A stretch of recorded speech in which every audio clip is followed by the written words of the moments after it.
Welcome to all for the presentation of root cause analysis, and the short terminology call it as a RCA. And this root cause analysis is a very important tool for the any problem analysis, both in operation as well as any offline activities of any both personal and official these things. And let us talk about what is RCA. It is a method to address a problem or any non-conformance in order to get the root cause of the problem, which means that if you find any problem in your both official or personal activities, those can be taken as a task and analyzed, which you apply this tool method to identify the cause of the problem. Example, where and all we can apply this RCAR. One is like if you take any official this thing and under operations, we can apply it is on the customer complaint and any internal rejection which you face in the during production.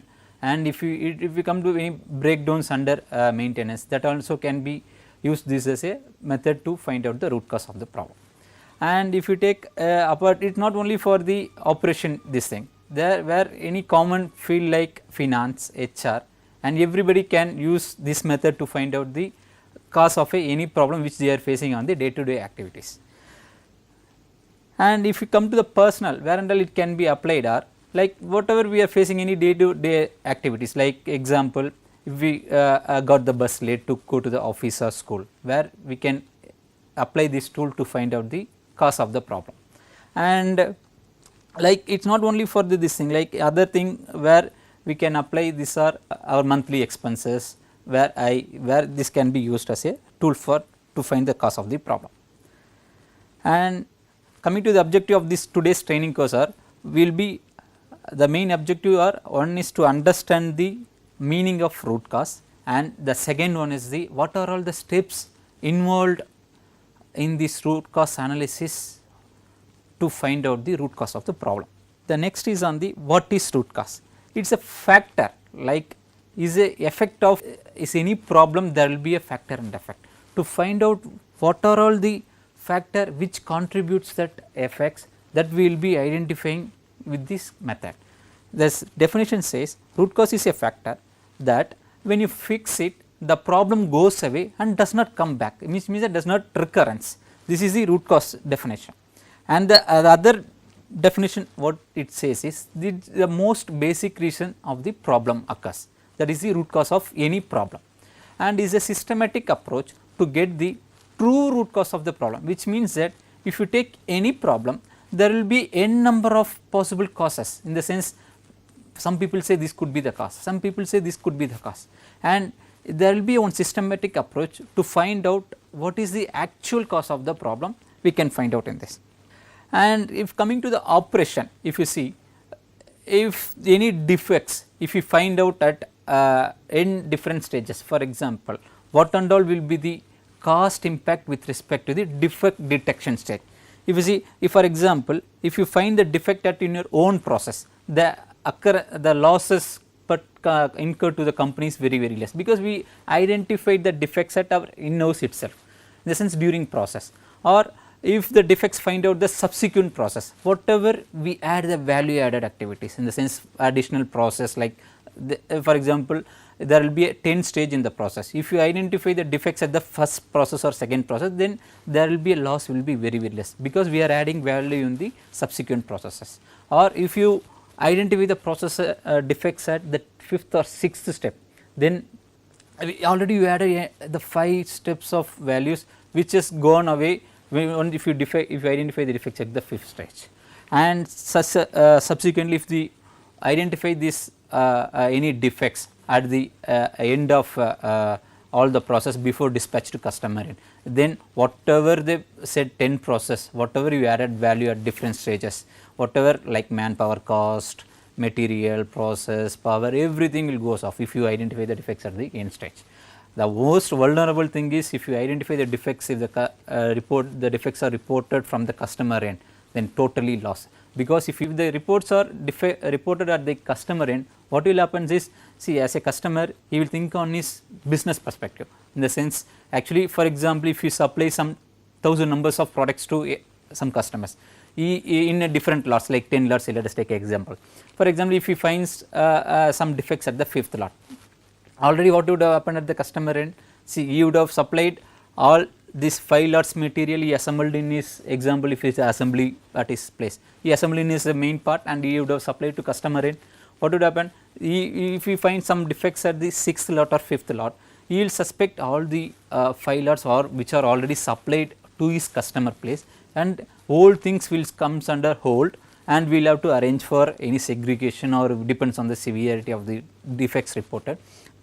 Let us take if any life this thing like any dimension oversize or any this thing, that will affect the warranty of serviceability of the that particular main component of customer, which will create a issue at the site. So, in the sense, if there are any defects found by customer, that will lead to huge cost like warranty cost, sometimes they will lose our reputation with the customers, and sometimes it leads to market share also, because what will happen if we lose his business at his customer, what will definitely he will change out to from us to some other business.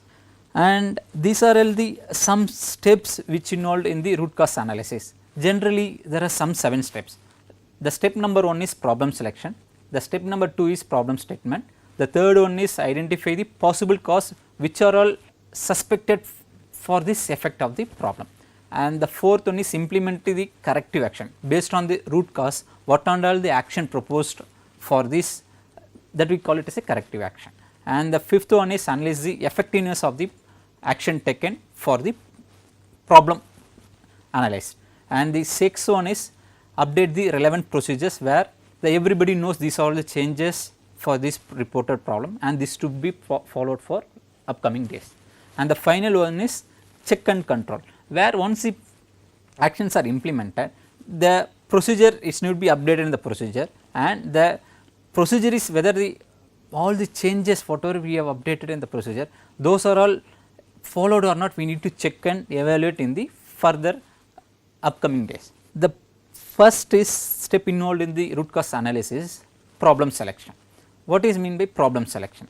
If you take any business, you will have n number of problems, and which needs to be captured in a data analysis, means that before we go into the any problem analysis, we need to select the problem on the business perspective, that we sometimes we can say past data or sometimes the last 6 months data we need to analyze, and for that the data capturing is very important, because without proper data availability, if you analyze the problem, it will end up in a different scenario. Whatever we target on the product, this thing, that output which will not be achieved at the end of the stage. So, problem selection says is we should collect the data from the past 6 months and select the top two ones which are contributing the significant few, that is the Pareto principle. See, what the Pareto says is, the Pareto says this will list down what are all the problems in a defined manner, where we can focus on the 80% of the problem which is creating my total losses or business opportunities. So, let us now talk about on the how to construct a Pareto chart, that is the one of the problem selection tool. Okay. What we can here we can see the, for example, in a business, if you see what are all problems faced, that is listed in the in a manner where the subsequent what is it in terms of like cost or square meter or numbers, what is the loss, that is to be captured on the in a defect manner. If we see the example here, I have just taken a example of customer claim, that is the customer complaint, where you see that there are 7 defects, where each defects what is the cost incurred to the company. That is, for example, here the complaint taken is as a defect, here there are some 7 to 8 defects we have taken. For each defects, what are all the cost incurred, that is how much the company has lost and paid to the customer. First we need to list down what are all the defects and what is the amount incurred for each defects, that we need to capture here. Before going to the further step, this what is the total value and what is the defects of each this thing is covered here. Then the next step is those defects need to be arranged in a descending order to see what and all is coming top and what and all is the least incurred one.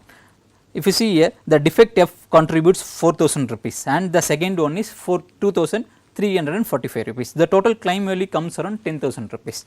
If you see here also we can decide the top 2 is the bigger one where the it contributes higher value. But here with this itself we cannot conclude that how many defects contributed 80%, in the sense whether the top 2 or top 3 or top 4, that we do not know at this stage. So, for that we what is the next step is see the contribution percentage of each defects, that is how to calculate the contribution percentage. For example, the contribution percentage of the defect F is, that is 4,312 rupees divided by the total claim value, that is 10,647 into 100. If you apply this formula, we can able to get the contribution percentage of each defects. Why it is mainly important is unless we know what is the contribution percentage of each defects, there will not be a method to select the what is the top 2 defects or top 3 defects, which we need to focus on this.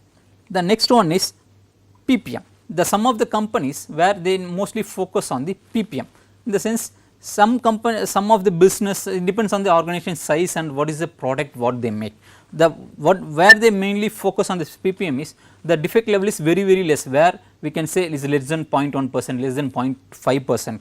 In that case, the business perspective, they go for the PPM type of trackings, which is very less losses in nature of their business. The PPM, what this thing is, the PPM of any business will tell us what is the loss occurred in the regular manufacturing process. Example, if the PPM of the company is say, let us say example less than 10 PPM, which means that the process control and the manufacturing capability of the plant is very good, where the defects cannot skip from the process or manufacturing industry to the customer end. This is what is the definition of PPM is, it is the parts per million, in the sense if you produce in some, for example 1000 numbers, if the plant PPM is let us say 100, which means that there is a chance of 100 numbers of defects can generate when you produce 1 million components. This is the interpretation of PPM. In the sense, what PPM formula is, its PPM is equal to defect value divided by total sale value into 10 lakh. This is the interpretation of PPM versus the yield of the any business. Let us talk about very much on this. If we take the defect F, the PPM is around 800 PPM. The right hand side table, if you see, it falls under between 5 and 4 sigma. Okay, what it sigma means is, it is a process spread, in the sense there is a, if the sigma level is more, the defect generation is very less in the manufacturing industry. If the sigma level is very less, in the sense there is a huge scope for improvement and lot of variation in the production process. Let us talk on this sigma. What is sigma here is, for example, if the sigma level is 2 sigma, if you see the defect rate, that is 3 lakh, that is a defects per million opportunity, that is 3,08,770 defects can generate per million products. That is a yield of, if you see, if you convert that into the what is your product input and output, that is a, we call it as a yield, that yield should come, will be around 70% only, that is 69.1 here. If the defect level of 3 sigma, which means that the process can generate 66,000 numbers of defects when you produce 1 million components of your business, that the yield would around 93%. See, like that, if many companies nowadays focus on plus 6 sigma company, where if you produce 1 million component, there is a chance of only 3.44, that is roughly 4 components defects can generate in a per million production of this thing, where the yield would come around 99.9%. Many of the automotive industry now they focus on this sigma level. See, now they want like tire own company like tire Ford, Daimler and all, they expect, plus the company needs to establish this process to achieve 6 sigma level. And example, if you see our example case here, whatever the defects listed here, those are very high, which means that 800, the total PPM of this defects is coming around 2000 PPM, which means that it is falling around between 4 and 5 sigma, which is very, in terms of yield, if you see 99%, but still the expectation of the customer, which nowadays very keen on this defect, how the defects are being controlled at production process, how you are ensuring that this is not skipping from your process to customer end, that is customer place. And The second thing, let us talk about only the percentage and cumulative percentage of this example case. Let us not this ppm on this much on this, because the ppm is it is very less level product defect generation areas. Here we these steps, whatever the root cause analysis is on the percentage base, in the sense where in a general operation industry this this will be followed.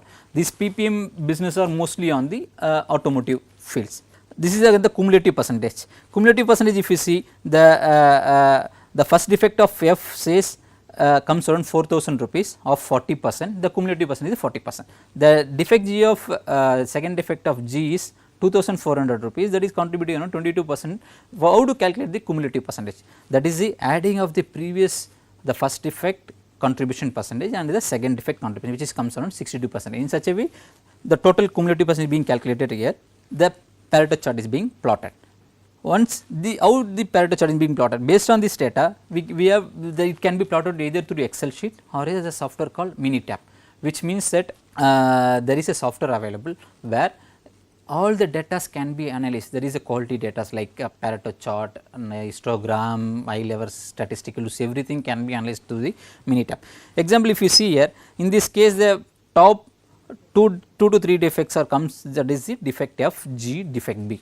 That is the, if you plot the 80-20 principle where we talked earlier, that is the where it falls here is, that is a defect, that is the first 3 defects, defect F, G and B, which means that the 80% of the problem covers or the contributed factors are the only the top 3 defects. Means if you attack these top 3, you will, there will be a huge improvement in the business perspective, that is the loss reduction loss. The rest 3 or 4, whatever the 20%, that will contribute only less amount of the total 10,000 rupees. Example, if you see here, the last 4%, the 4 defects which contributes around only 2,500 rupees of, that is the 10,000 rupees. The remaining all 3 number of defects is only 3, but the contribution factors are in the higher severity. Higher severity in the sense it contributes, the first defect contributes 40% of the total defects and the second contributes around 22%, the third is 13%. And the here we need to focus on the top 3 defects, that is the 80%, where here defect F, G and B. The second is on the problem statement. Once a problem is being selected from the Pareto or the past data analysis, we need to select the problem very precisely, in the sense if unless if you define the problem correctly, there will not, whatever you do the analysis, that backup data, if it is not clear, it will end up in the end data will not be as decide what we wanted.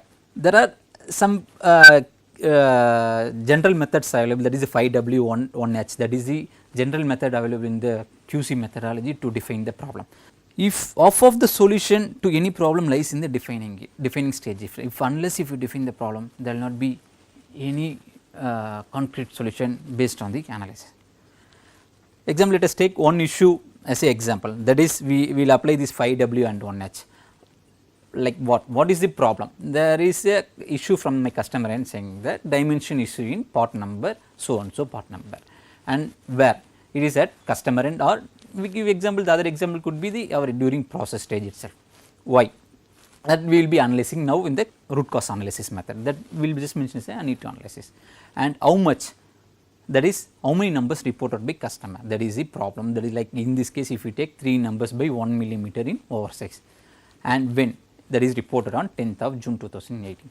Who, there is a customer name like Tata Motors, the example here I have taken is a Tata Motors, like what is the customer you complaint you got from the customers. And this, with all these 5W1H, we can clearly state the problem.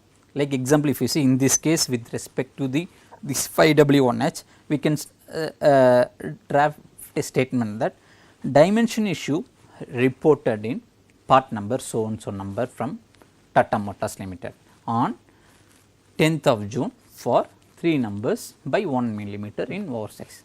Here if you see, it is very clearly stated where it is, what is the problem, where it is being reported, from when, at what, how many numbers and what is the issue. It means if you state the problem clear, this is the clear picture, this is the problem where it is happened. So, the team who is working on the root cause analysis, they will understand that this is the problem. If the problem is not been clearly defined, then whatever, without knowing the problem, how the team can work on it. So, the critical thing on any problem analyzing or any methodology you work on the cost analysis, the defining the statement of problem is very important.